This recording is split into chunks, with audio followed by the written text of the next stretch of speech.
नमस्कार दोस्तों, आप है अपनी ही गुड लिविंग चैनल पे। और भाई आज का जो वीडियो है वो एक पर्टिकुलर प्लांट के ऊपर नहीं है। और इस बारे में मेरे पास बहुत सारे कमेंट आते हैं कि आप एक ही गमले में इतने सारे पौधे कैसे लगाते हो, क्या टिप्स और ट्रिक्स हैं और किस तरह से हमें उन प्लांट्स को मेंटेन करना है। तो दोस्तों सबसे बड़ी बात तो है कि एक ही गमले में वो वाले पौधे लगाए जाते हैं जिनकी आम तौर पे, देखो बिल्कुल एक जैसी तो नहीं, लेकिन आम तौर पे उनकी सॉइल की रिक्वायरमेंट, उनकी सनलाइट की रिक्वायरमेंट एक जैसी सी होती है। और वो वही प्लांट्स होते हैं जो कि सिमिलर सी कंडीशन में रह सकते हैं। जैसे कुछ हो गए धूप वाले जो ज़्यादा धूप में रहेंगे, है ना, उनको मिक्स करके लगा सकते हैं। कुछ इस तरह से आउटडोर शेड वाले प्लांट्स हो गए, उनको हम एक तरह से लगा सकते हैं। तो ये आपने सोचना है कि जब आप एक गमले में काफ़ी सारी वैरायटी इकट्ठी कर रहे हो तो उनकी तासीर कैसी है, मतलब उनकी रिक्वायरमेंट कैसी है एनवायरनमेंट कंडीशंस की।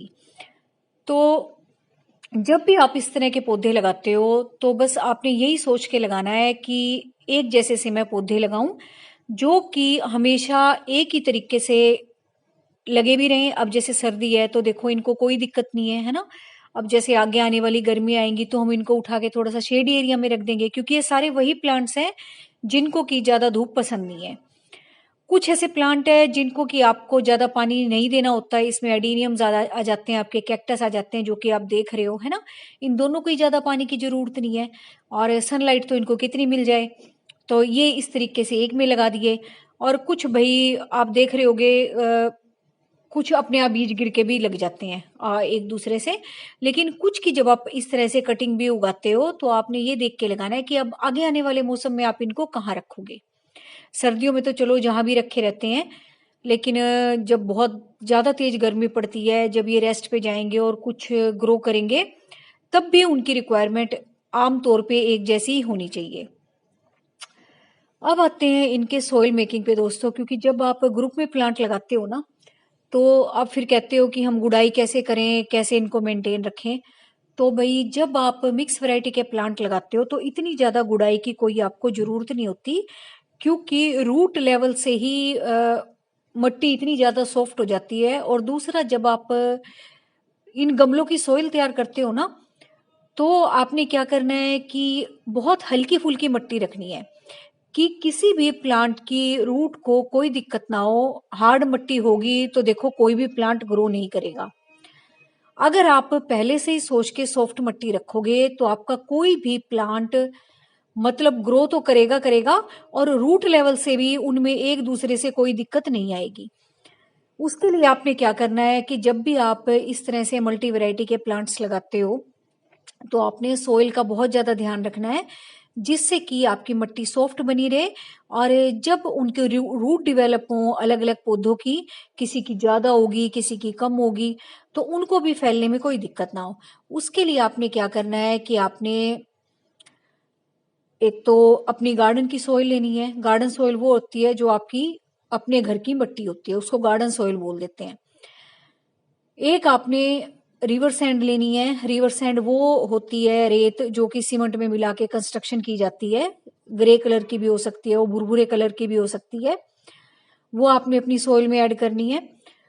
और दूसरा भाई किसी भी तरह की कंपोस्ट या फिर कोकोपीट जिसमें कि वाटर होल्डिंग कैपेसिटी हो। अब रोज रोज तो आप पानी देने से रहे, देखो रेत और मट्टी जो होती है बहुत जल्दी सूखते हैं वो।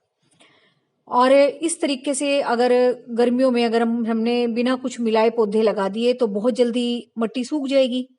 तो उसके लिए भी हमने या तो कंपोस्ट ऐड करनी है। कंपोस्ट में भी वाटर होल्डिंग कैपेसिटी होती है, मॉइस्ट रखती है वो मिट्टी को। और कंपोस्ट नहीं है तो भाई कोकोपीट आप मिक्स कर सकते हो। तो इस तरीके से आपने गमले की सोइल तैयार करनी है। फिर आप देखना आपके जो प्लांट्स हैं वो हेल्दी तो रहेंगे रहेंगे।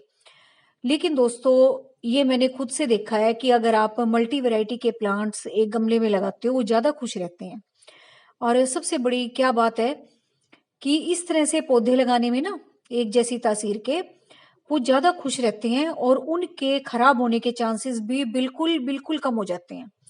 जो प्लांट आज तक आपके गार्डन में नहीं चल पा रहे थे ना, या जिनको लगाते हुए आप डर रहे थे, तो अगर इस तरह से मिक्स एंड मैच करके आप प्लांट्स को लगाते हो तो वो एक दूसरे को सपोर्ट भी करते हैं, ज्यादा हरे भरे और हेल्दी दिखाई देंगे आपको।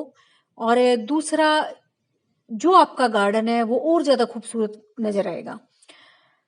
तो इस मौसम में आप क्या कर सकते हो, जैसे कि जो आपके बड़े बड़े प्लांट्स लगे हुए हैं उनके बेस में आप पर्सलिन पोर्चुल लगा सकते हो, है ना, वो मल्चिंग एजेंट का भी काम करेंगे। कैलन कोई की कटिंग्स लगा सकते हो, रोइयो के प्लांट्स लगा सकते हो, आप बेबी सन रोज लगा सकते हो। तो बहुत सारी वैरायटी है, या इस तरह की ग्रास लगा सकते हो आप एस्पेरेगस की, मतलब और भी बहुत सारी हैं। तो ये आपने देखना है कि सनलाइट किसको कितनी चाहिए, कितना डेली वाटर चाहिए, और मुझे इसको कहाँ रखना है। सबसे बड़ी बात है, इंडोर वाली वैरायटी है तो इंडोर के ही उसमें प्लांट लगाना। अगर ज्यादा धूप वाली वैरायटी है तो वहां धूप वाले प्लांट लगाना। जैसे आप देख रहे हो इसमें क्या क्या लगा हुआ है, चीकू को भी देखो, फलों वाला प्लांट है, सनलाइट की जरूरत है। साथ में मैंने इसमें ना एक कटिंग लगा दी थी बोगनविला की, वो भी अच्छी खासी तैयार होगी, उसको भी उतनी सनलाइट की जरूरत है। और एक वो पीछे आप अनार देख रहे हो, वो भी मैंने इसमें लगा दिया था। तो ऑलमोस्ट ना सबकी एक जैसी रिक्वायरमेंट है, थोड़ी बहुत ज्यादा ऊपर नीचे 19-20 हो जाए तो कोई बात नहीं, लेकिन इस तरह से आप प्लांट लगाते हो ना तो वो ज्यादा खुश भी रहते हैं और एक दूसरे को देखो सपोर्ट करते हैं। कोई प्लांट की हाइट थोड़ी सी ज्यादा जाएगी, वो नीचे वालों को सपोर्ट करेगा। नीचे वाले जो प्लांट्स हैं वो एक तरह से मल्चिंग एजेंट का भी काम करेंगे और एकदम से आपकी सॉइल भी सूखेगी नहीं। तो इस तरीके से आप पौधे लगाओ, फिर देखो आप जितनी भी आपके यहाँ गर्मी पड़े। देखो मैं तो हरियाणा से हूँ, हमारे यहाँ बहुत गर्मी पड़ती है। और ये तरीका दोस्तों मुझे सबसे ज्यादा बढ़िया लगा है कि मिक्स करके अगर आप प्लांट लगाते हो तो आपका गार्डन बिल्कुल भी नहीं सूखता। सिंगल सिंगल मैंने भी कई बार देखे हैं प्लांट सूख जाते हैं बहुत ज्यादा गर्मी में जब तेज धूप पड़ती है। लेकिन इस तरीके से आप मिक्स मैच मैच करके एक जैसे पौधे लगाते हो ना, वो सरवाइव तो करेंगे करेंगे, वो आपको ज्यादा हेल्दी नजर आएंगे। तो ये तरीका आप अपना के देखो। जो भी कहते हो कि मेरे प्लांट सूख गए या एक ही गमले में कौन से पौधे लगाएं, तो भाई देखो मुझे नहीं पता आप कौन से लगा रहे हो, लेकिन बस आपने यही सोच के लगाने हैं कि एक जैसी तासीर से के पौधे। अब ये देख रहे हो आप, है ना, ये देखो रोइयो के प्लांट मल्चिंग एजेंट का भी काम करेंगे और एक जैसी सी तासीर है इनकी। पीछे मैंने एक रूट इसकी लिपस्टिक प्लांट की भी लगा दी थी, साथ में सिंगोनियम लगा दिया, देखने में भी सुंदर लगता है गमला। और दूसरा जो प्लांट है वो ज्यादा खुश रहती है। अभी देखो मैंने इसमें ना एस्पेरेगस लगाई थी, 2-4 कटिंग मैंने इसमें रोइयो की भी लगा दी थी। और अब आप ये देख रहे हो बहुत बड़े साइज का ये हॉरिजॉन्टल से वाला गमला था, तो मुझे इसे भरना था। और देखो ये कितने खुश होके अब चल रहे हैं ये। मैं एक एक लगाती ना, भले ही वो इतना हेल्दी ना नजर आता, लेकिन अब ये मिक्स होके एक दूसरे के अंदर वो कैसे घुस गए हैं और कितने अच्छे से एक दूसरे को सपोर्ट कर रहे हैं। तो ये तरीका दोस्तों सबसे बेस्ट है प्लांट्स लगाने का।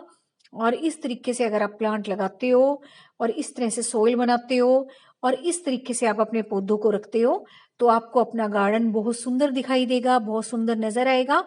नजर इसलिए आएगा क्योंकि आपके प्लांट्स आपको हेल्दी नजर आएंगे। और यकीन मानना, एक दो गमले में आप पहले करके देखो इस तरीके को, वो प्लांट आपको ज्यादा खुश नजर आएंगे बजाय कि उन प्लांट से जो कि सिंगल सिंगल लगे हुए हैं।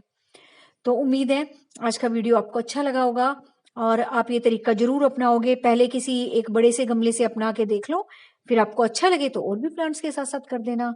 और वैसे भी कटिंग लगाने का टाइम तो चल ही रहा है, तो इस तरीके से अगर आप पौधे लगाते हो एक जैसे से, तो यकीन मानो बहुत बढ़िया रिजल्ट मिलेगा आपको।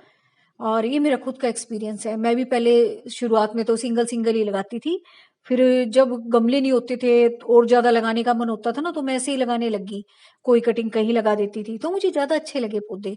तो ये आप करके देखो, आपको भी मजा आएगा।